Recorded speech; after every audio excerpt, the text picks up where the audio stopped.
નમસ્કાર દર્શક મિત્રો, સ્વાગત છે આપનું મંતવ્ય ન્યૂઝનો લોકપ્રિય કાર્યક્રમ ભૂમિ સંવાદમાં અને હું છું આપની સાથે સ્મિતા। આજનો ખાસ કાર્યક્રમ છે કાયદાની તમામ છે અમે તમને માહિતી પહોંચાડતા રહીએ છીએ। સાથે સાથે જે મિલકતને લગતા કાયદા હોય છે, સ્થાવર મિલકત એટલે શું અને મિલકત જ્યારે આપણે ખરીદીએ છીએ તેનું વેચાણ કરીએ છીએ ત્યારે ખાસ શું લોકોએ ધ્યાન રાખવું જોઈએ। ઘણી બધી વખત લોકો છેતરાતા પણ હોય છે મિલકતને અને જમીનને લઈને, તો ખાસ આપણે આ મુદ્દા ઉપર ચર્ચા કરવાના છીએ આ એપિસોડમાં મિલકતને લઈને અને તેમાં જે કાયદાઓ નવા લાગુ પડ્યા છે તેને લઈને।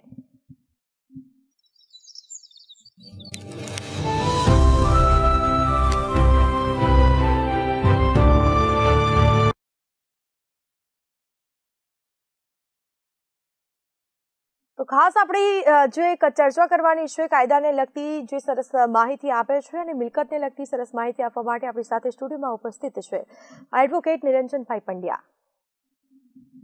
જી સર, મંતવ્ય ન્યૂઝમાં આપનું સ્વાગત છે। નમસ્કાર દર્શક મિત્રો। આપ દર્શક મિત્રોને સરસ માહિતી આપો છો, જમીનને લગતી, ખેડૂતોને લગતી તમામ જે કાયદાકીય સરળ માહિતી આપો છો અને મિલકતને લઈને પણ સરસ માહિતી આપો છો, પરંતુ આજે ખાસ એ વાત ચર્ચા કરવાની છે કે મિલકતની તબદીલી માટે કોઈ કાયદો છે અને તેના વિશે ખાસ શું જોગવાઈઓ કરવામાં આવી છે? મિલકતની તબદીલી અંગે કાયદો પસાર થયેલો છે 1882માં। આ ભારત દેશ આઝાદ થયા પહેલાંનો આ કાયદો ચાલે છે। એમાં થોડા મોટા સુધારા થયા છે, પણ બેઝિક એને જે કન્ટેન્ટ છે, જે કલમો છે, એમાં કોઈ પણ પ્રકારના સુધારા થતા નથી।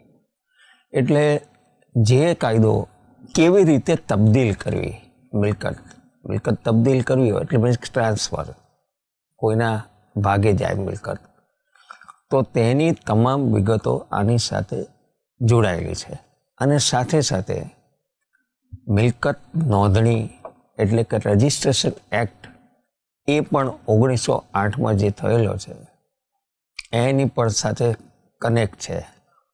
એટલે એની સાથે આ કયા મિલકતના કેવા દસ્તાવેજ કરવા, શું થયું એની વિગતો એની સાથે જોડાયેલી છે।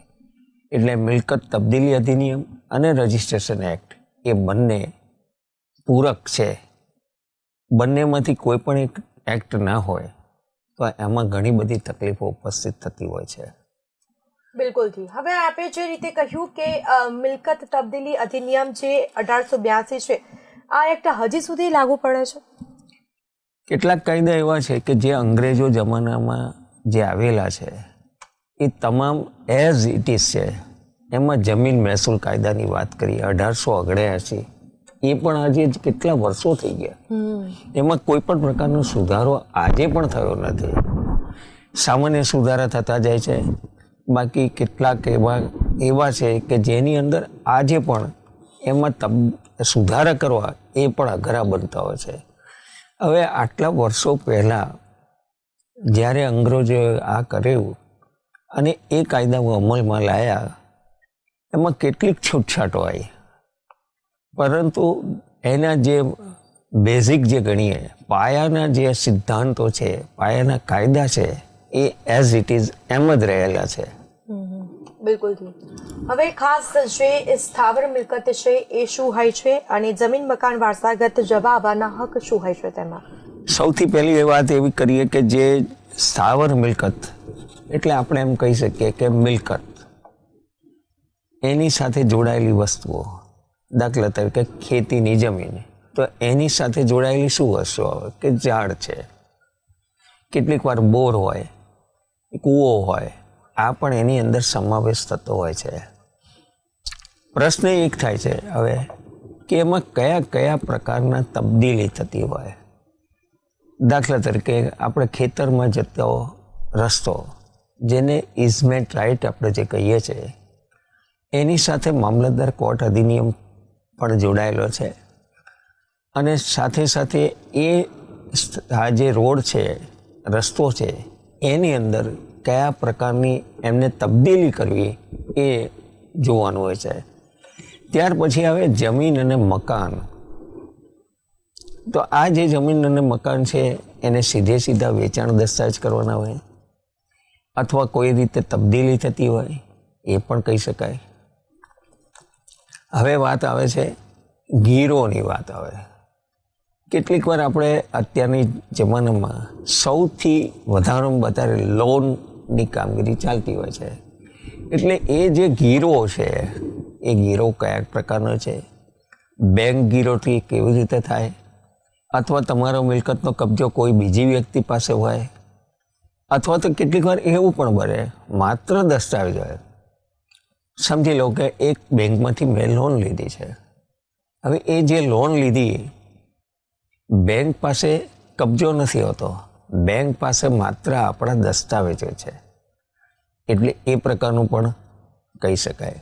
તો આ એક પ્રકારની તબદીલી જ કહેવાય. ત્યાર પછી આવે વસિયત. એ વસિયત કેવું હોય કે ભાઈ એના ગુજરી ગયા પછી એનો અમલવારી કેવી રીતે કરવાનો છે એની વાત આવે છે. એટલે આમ અલગ અલગ પ્રકારની તબદીલી થતી હોય છે. હવે તેનું રજીસ્ટ્રેશન કરાવવું ફરજિયાત હોય છે ખરા?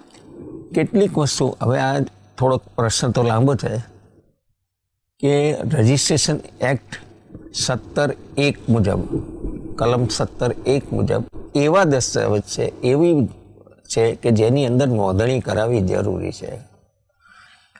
આ કલમમાં સ્પષ્ટીકરણ એવું છે કે કોઈ પણ મિલકતની કિંમત ₹100 કરતાં વધારે હોય તેને રજિસ્ટ્રેશન કરાવવું એ જરૂરી છે.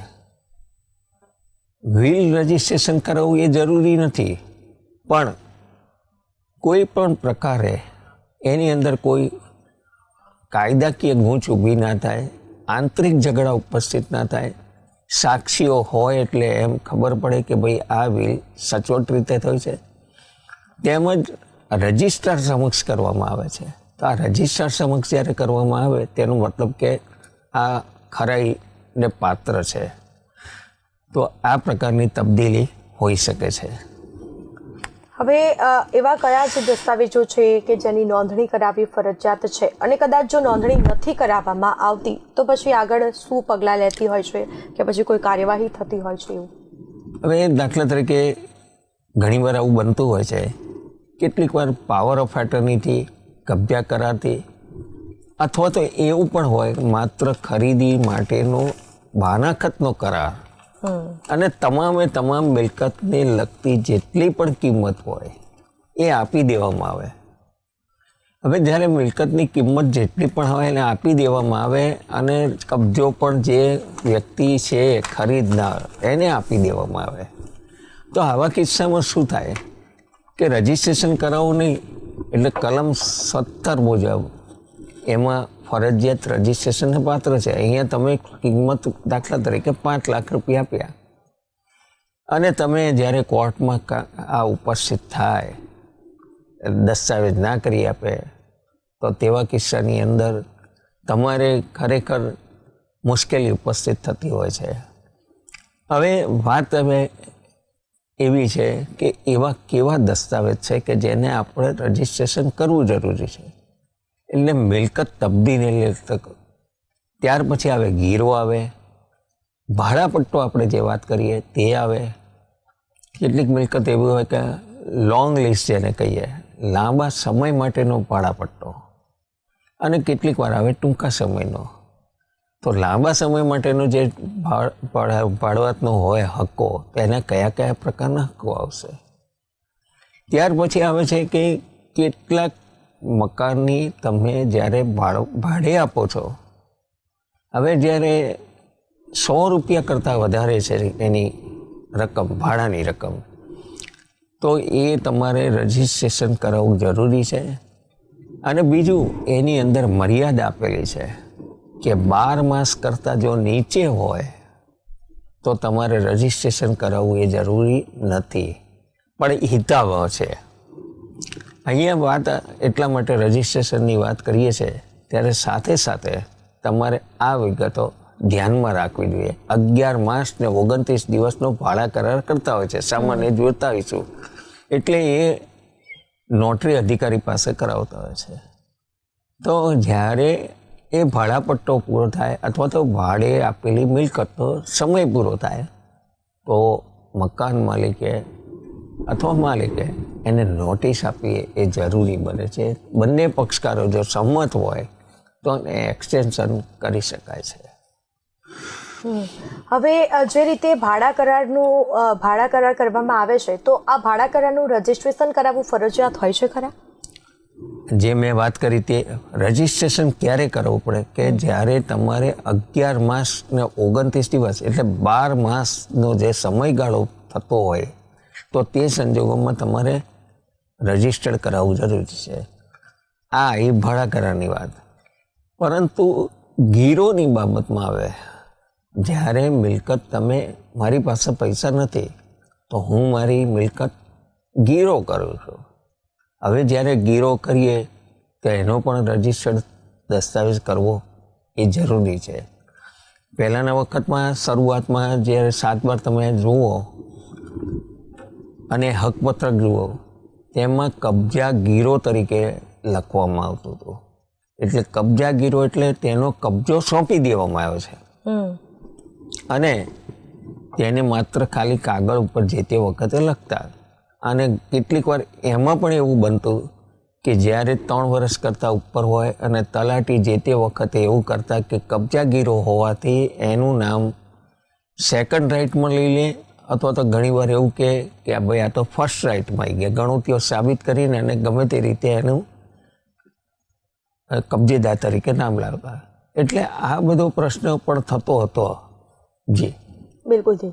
તો જે રીતે મિલકત દસ્તાવેજ વખતે કરાવતી વખતે ખાસ એમાં પણ શું ધ્યાન રાખવું જોઈએ?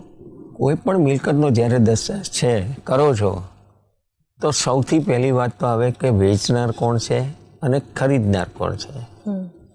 હવે વેચનાર કોણ છે તો જેની મિલકત છે તે.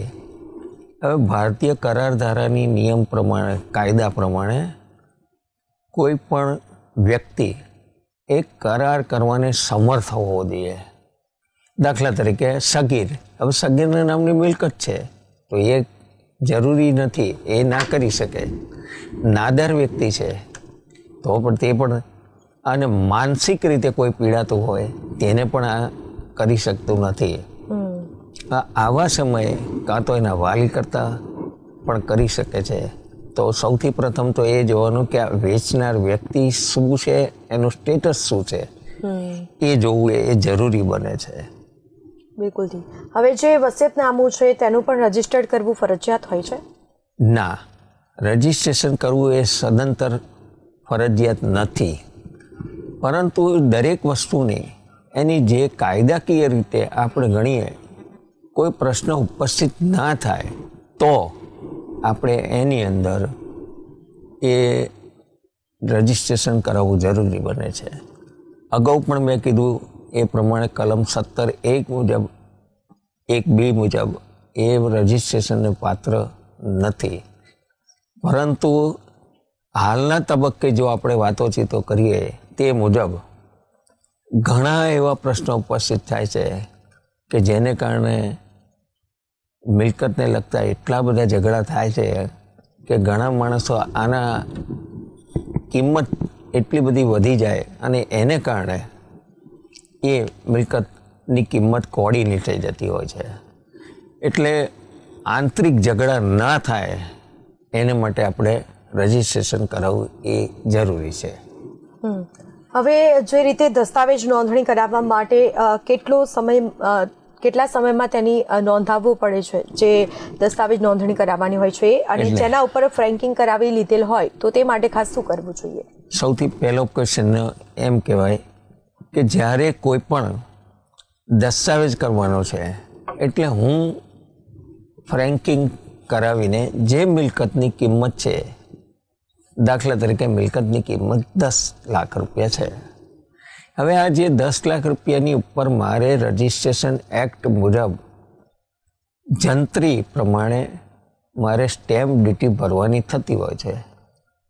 પ્રશ્ન એવો થાય છે કે એ જંત્રી એટલે શું? સરકારશ્રી, ગુજરાત સરકાર દ્વારા જંત્રીની કિંમત નક્કી થયેલી છે. વખતો તેમાં સુધારા વધારા થતા હોય છે, જંત્રીની મૂલ્ય વધતું હોય છે. હવે એ જે વસ્તુ હોય એની અંદર જંત્રીની પ્રમાણે 10 લાખની વેલ્યુ પર જંત્રીનીથી એની ભરવાની સ્ટેમ્પ ડ્યુટી દાખલા તરીકે 4% પ્રમાણે 4.90 પ્રમાણે એની નક્કી થાય છે. હવે આ જે નક્કી થઈ જંત્રી પ્રમાણે એના પર તમારે સ્ટેમ્પ ડ્યુટી ભરીને અને રજિસ્ટ્રેશન કરાવી શકાય છે. ફ્રેન્કિંગની જ્યારે વાત કરીએ કે આ જે જંત્રીનું મૂલ્ય જે નક્કી કર્યું સ્ટેમ્પ ડ્યુટી એ ફ્રેન્કિંગ આપણે કરાવી દીધેલું છે માની લઈએ. હવે જો આ ફ્રેન્કિંગ કરાવી દીધા પછી કેટલીક વાર કંઈક આંતરિક કંઈક પ્રોબ્લેમ થાય તો આ જે બગડેલા સ્ટેમ્પ જે કહીએ તે મુજબ અથવા બગડેલી ફ્રેન્કિંગ એને તમે પરત લઈ શકો છો. એનું મૂલ્ય પાછું અમુક તમને મળી શકે છે. સ્ટેમ્પ ડ્યુટીમાંથી તમારે અરજી કરીને મેળવી શકો. પણ એવું ના થતું હોય તો જે તમે સ્ટેમ્પ ડ્યુટી જે વાપરવાની છે અથવા તો તમે જે એના પેપર્સ છે ફ્રેન્કિંગ છે કે અન્ય રીતે તો એ 4 માસની અંદર તમારે એનો ઉપયોગ કરી લેવો જોઈએ. એવું જો 4 માસમાં ઉપયોગ ના કર્યો તો એ વેલિડિટી એની જતી રહે છે, એક્સપાયર થઈ જાય. હા, યસ, બિલકુલથી. હવે ખાનગી રહેઠાણે દસ્તાવેજોની નોંધણી થઈ શકે ખરા? હા, ખાનગી રહેઠાણે જેમ મેં અગાઉ આ બાબતે ચર્ચા કરેલી છે, ફરીથી આ વાતચીત કરીએ છીએ કે કેટલાક વ્યક્તિ તો ઊભા જ ના થઈ શકતા હોય. એક મારો પોતાનો પણ અનુભવ છે. એક વ્યક્તિ હતી અને જે તે વખતે એ સબ રજિસ્ટ્રારની કચેરી બીજા માળે હતી, લિફ્ટની સગવડ હતી નહીં. અને તો શું કરવું? તો રજિસ્ટ્રારશ્રીને આ ઘણા વખત પહેલાંની વાત છે, રજિસ્ટ્રારશ્રી નીચે જાતે આવીને એમને નોંધણી કરાવેલી. હવેના વખતમાં એવું છે કે જે બધી જ વસ્તુ ઓનલાઈન સિસ્ટમ થઈ ગયેલી છે એટલે કેટલાક સંજોગો દાખલા તરીકે કોઈ ખૂબ બીમાર રહેતી હોય વ્યક્તિ તો તેને માટે સબ રજિસ્ટ્રારને વિનંતીથી અને નક્કી કરેલા સમય મુજબ એમને કહેવામાં આવે કચેરીના સમયની પહેલાં અથવા કચેરીના સમય પછી એ આપણને સમય આપે તે મુજબ ઘરે આવીને આપણો દસ્તાવેજ કરી શકે છે. પ્રશ્ન અહીંયા બીજો આવે છે. એ બીજા પ્રશ્નની અંદર એવો છે કે કોઈ વ્યક્તિ જેલમાં હોય તો તેની પણ વાત આવે છે. તો એ સંજોગોમાં જેલમાં જઈને પણ એમની કરી શકાય છે. હવે આ કેટલાક વ્યક્તિ હવે જેને છૂટછાટ આપેલી હોય કેટલાક અધિકારીશ્રીને એમાં જાતે જવાની જરૂરિયાત ઉપસ્થિત નથી થતી, કેટલીક સનદ આપવાની હોય તો એ જાતે જતા નથી, એના કર્મચારી જાય તો એ સંજોગોમાં પણ એમને છૂટછાટ મળતી હોય છે. જી બિલકુલથી. હવે જે દસ્તાવેજની પ્રામાણિકતા હોય છે એ કેટલા સમયમાં મળી શકતી હોય છે? હા, એટલે પ્રશ્ન એવો છે કે કોઈ પણ તમે રજિસ્ટર્ડ દસ્તાવેજ કરવામાં આવે તો તેના તે જ દિવસે તમને મળે છે. કોઈ કામગીરીનું ભારણ હોય તો 1-2 દિવસની અંદર મળતું હોય છે. ઇન્ડેક્સની કોપી તમે ઓનલાઈન ગરવી ગુજરાત નામની જે સાઇટ છે એના ઉપર તમે પૈસા ભરીને તમારે ઓનલાઈન એ મેળવી શકાય છે. એટલે સમય પહેલાં ઓછો બગડે છે. અત્યારે તો ખૂબ ઓછો બગડે. પહેલાંના વખતમાં જ્યારે અરજી કર્યા પછી તમને કહેવામાં આવે, એના પૈસા ભરવામાં આવે, ત્યારબાદ તમારે દસ્તાવેજની નકલ મળતી હતી. હવે એ પ્રકારથી થોડી છુટકારો મળે અને સરકારશ્રીના સારા પગલાંને કારણે આ શક્ય બનેલું છે. બિલકુલથી.